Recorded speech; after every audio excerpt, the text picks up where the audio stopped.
En la hipoxemia crónica, que suele pasar en pacientes adaptados a bajos niveles de oxigenación, hay una hiperventilación crónica, el paciente respira más rápido de lo convencional, ¿no? Son pacientes que ustedes llegan a urgencias, los revisan y tienen frecuencias respiratorias de 28, 27, a lo mejor hasta 30, pero no se notan fatigados, cansados, están adaptados a respirar así. Suele haber vasoconstricción, sobre todo periférica, aumento en los niveles de eritrocitos. ¿Por qué? Porque los eritrocitos transportan la hemoglobina y la hemoglobina transporta el oxígeno. Entonces, si tengo poco oxígeno, pues produzco más masa eritrocitaria para tener más hemoglobina y poder transportar adecuadamente esos poquitos eritrocitos, ¿sale? Y se desvía a la derecha la curva de disociación de la hemoglobina, ¿ok? Con el oxígeno. Hay cianosis y generalmente la hemoglobina desoxigenada llega a 5 gramos por decilitro, pero es un valor absoluto no relativo. Suele haber cianosis central y cianosis periférica también, ¿no? Un cambio crónico muy importante que ustedes conocen o han visto seguramente, pues son los dedos hipocráticos o dedos del palillo de tambor, que tiene que ver justamente por esta vasoconstricción periférica, que se cambia la forma, ¿no? El ángulo del lecho unguial y suele ser como si fuera una baqueta, por eso se llama el dedo del palillo de tambor, ¿no? Pues si ustedes observan esos hallazgos en un paciente, pueden pensar que lleva meses o años con niveles bajos de oxígeno, ¿no? Y esto se asocia mucho a enfermedades pulmonares crónicas o también a afecciones cardíacas crónicas, ¿no? Que dan cortocircuitos intracardíacos. El esquema clásico que les he puesto de los mecanismos de hipoxemia, ¿no? Como el alveolo, entra el aire, el flujo capilar y el intercambio, ¿no? La sangre que no viene oxigenada, que viene por la arteria pulmonar, capilares pulmonares, ¿no? Y luego regresa por el lado venoso al corazón izquierdo para la perfusión sistémica, ¿no? Puede haber un bloqueo en esa zona, que no entra adecuadamente el aire, ya hablábamos, ¿no? Que eso puede mucho en la neumonía, en inflamación aquí, eso es un clásico cortocircuito.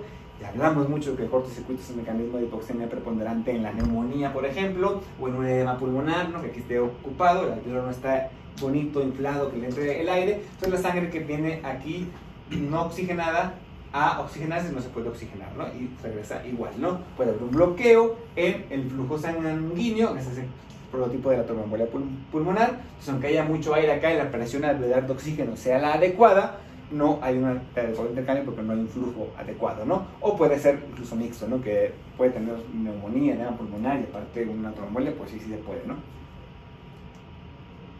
¿Cómo diagnosticamos la falla respiratoria? Primero les dije que era, bueno, tipo 1 hipoxémica. Les dije que era clínica, sí, ¿no? Yo observo mi paciente taquipneico, con tiraje intercostal, con disociación toracoabdominal, con aleteo nasal, ¿no? Con estupor o coma, o en la fase inicial como irritable, cambios de la personalidad, ¿no? Idealmente lo reviso, le tomo una saturación de oxígeno, se especifica por pulsoxímetro, ¿no? Parcial. Le puedo medir la saturación arterial con una gasometría, la saturación venosa, y esto que es la relación del cociente presión alveolar de oxígeno entre FiO2, también conocido como índice de Kirby, o últimamente se dice también PAFI, ¿no? La relación PAFI, ¿no? Que quedamos que si estaba abajo de 200, habla de una falla respiratoria importante, ¿no? Un algoritmo, yo veo si el paciente tiene CO2 incrementado también, entonces puedo pensar que tenga un episodio por hipoventilación, ¿no? Y puedo checar si se debe a un mecanismo central o se debe a otro mecanismo o está asociado a otra alteración, ¿no? Que me hace pensar en un cortocircuito o en una alteración de la relación ventilación-perfusión. Entonces, finalmente, clínico más laboratorio más corroborar si tiene también, por otra parte, aumento en el CO2 o no lo tiene. El tratamiento va a ser corregir la causa, administrar oxígeno. Ya hemos hablado anteriormente que la FiO2 normal es el 21%.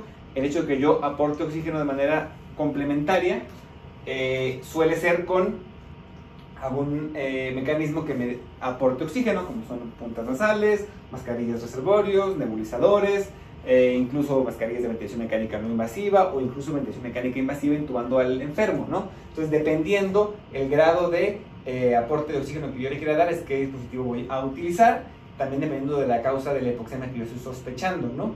Si me va a responder o no al aumento de la presión espiral de oxígeno, ¿no? Hay que tener cuidado porque a veces pensamos que pone oxígeno a todos, pero el oxígeno también es tóxico y puede disminuir el drive respiratorio, o sea, esa necesidad de respirar en pacientes con EPOC que están habituados a ser hipoxémicos. Yo les subo de golpe la presión arterial de oxígeno, lo llevo a estar hiperoxémico y puedo deprimir sus centros respiratorios. Tengo que tener mucho cuidado con eso. Y al tratar la causa, pues si es por hipoventilación, pues tratar de mejorar a mi paciente. Si es por dolor, esa hipoventilación, porque no se restringe el tórax o algo, pues tratarle el dolor. Si es por un cortocircuito, por una neumonía o por un derrame, pues tratar de dar el antibiótico, antiinflamatorio. Si es un derrame pleural, pues ver si es candidato a drenarlo o si con tratamiento médico puedo disminuir ese líquido, ¿no? La hipercarbia o hipercapnia, ¿no? Se refiere a la falla respiratoria tipo 2, que tiene que ver con... Retención de CO2. Sí, no, la que sigue. Aquí mi asistente se está quedando dormido, ¿no? Eso que no está de posguardia. Con aumento de CO2 en la sangre, ¿ok? Y esto es generalmente proporcional a la producción y es inverso a la ventilación. O sea, entre el paciente tenga hiperventilación, elimina más CO2. El paciente tiene hipoventilación, puede retenerlo, ¿sale? Etiología y patogénesis. Aumenta en la producción, o no aumenta la producción de CO2, ¿no? A veces en dietas con mucho consumo de carbohidratos, vemos esto, ¿no? Una hipoventilación, ¿no? O alteraciones de la ventilación-perfusión, ¿no? El CO2 es 20 veces más difusible que el oxígeno, ¿no? Entonces, una hipercapnia sin hipoxemia solo se va a dar en hipoventilación. Esto de que el CO2 es más difusible que el oxígeno tiene que ver también con el monóxido de carbono, que muchas veces en las intoxicaciones se adhiere más fácil el monóxido de carbono, que tiene que ver esto con inhalación de humos, ¿no? Incendios, cosas por el estilo, fugas de gas en casa. Hemos tenido casos ya en el hospital con este tipo de pacientes que se pega el monóxido de carbono a la hemoglobina en lugar del oxígeno, entonces los pacientes andan con problemas de intoxicación e hipoxémicos, aunque no tengan un problema pulmonar, ¿no? ¿Qué hacemos ahí? Les damos oxígeno a alta concentración para tratar de desplazar ese monóxido de la hemoglobina y que se pegue nuevamente el oxígeno. ¿Cuándo se aumenta la producción de CO2? Como les dije, un aumento en la tasa metabólica, dieta alta en carbohidratos, ¿no? El coeficiente respiratorio es la producción de CO2 entre el consumo de O2, generalmente es 1 para carbohidratos, 0.7 para grasas, 0.8 para proteínas. El que buscamos siempre tener rondan en el 0.7 y 0.8, ¿no? Tener un coeficiente respiratorio alto tiene que ver con mucha producción de CO2 y tenemos que tener cuidado con eso. Por eso, los pacientes epocosos, por ejemplo, se les recomienda dietas bajas en carbohidratos, ¿no? Por eso, los suplementos o complementos alimenticios de pacientes pulmonares, ¿no? Tienen una baja cantidad de carbohidratos. Manifestaciones clínicas, alteraciones renales cuando ya es algo crónico esto, porque pues, si se eleva el CO2, genera una acidosis respiratoria, entonces el bicarbonato tendría que subir, ¿no? Para compensarlo, llevarlo, su contraparte sería una alcalosis metabólica, ¿no? Y a veces pueden estar mezclados ambos cuadros, ¿no? Puede tener también situaciones neurológicas por el nivel de CO2 que sea muy alto, que se intoxique el enfermo y empiece a quedarse muy dormido, ¿no?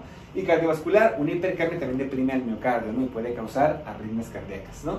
Disminución del pH y acidosis respiratoria, que puede ser tan grave que lleve a un paro, ¿no? O a un desenlace fatal.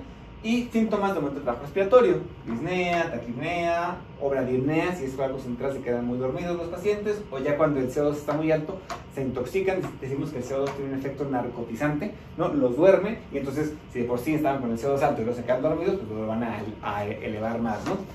Taquicardia, respiración abdominal, cianosis. Manifestaciones, ¿no? Pues, ¿qué tenemos que hacer? Medir el pH arterial con una gasometría, ¿no? Entonces saber cómo está la presión arterial de CO2 para confirmarlo. El EtCO2 significa end-tidal CO2 o CO2, que está en inglés, ¿no? Esto del ET, que es el CO2 exhalado, ¿ok? Esto solamente podemos medirlo si tenemos al paciente conectado a un ventilador mecánico, ¿no? Y tenemos un capnógrafo volumétrico que nos mide la curva de la expiración. Esta es la curva clásica de capnografía, ¿no? Que mide el CO2 que el paciente exhala y cómo llega a su fase más alta al final de la expiración, que ronda, ¿no? Los 30-40 milímetros de mercurio aquí en Ciudad de México. Incluso es una forma de monitorizar una RCP. Si yo tengo al paciente intubado, cae en paro y lo estoy dando compresiones, ¿no? Una forma de monitorizar que mis compresiones sean adecuadas es tener un EtCO2 por arriba de 10, ¿no? Idealmente en 20, ¿no? Y si sube rápidamente a 40 o 30, quiere decir que el paciente retornó a la circulación espontánea, ¿no? Esta imagen, si se acuerdan del Principito, no es una no es una serpiente que se comió, ¿no? O un elefante, ¿no? Es la curva de la capnografía. Tratamiento, corregimos la causa, reentrenamiento muscular, si es por hipoventilación, podemos usar CPAP nocturno, que CPAP les comentaba que es la presión continua positiva en la vía aérea, con una mascarilla externa, en caso de que el paciente retenga CO2 por mecanismos, sobre todo mecánicos, o por obesidad, o por apnea del sueño, a veces se puede usar eso, y de ventilación mecánica. Generalmente estos pacientes que hacen acidosis respiratoria con niveles críticos de pH menos de 720, con alteraciones neurológicas que se pueden llevar a quedarse muy dormidos, generalmente el tratamiento va a ser intubarlos, ¿no? Corregir la causa y luego despertarlos y quitarles la respiración mecánica. Hasta aquí hablamos de falla respiratoria hipoxémica e hipercápnica. Les comentaba que es de otro tipo.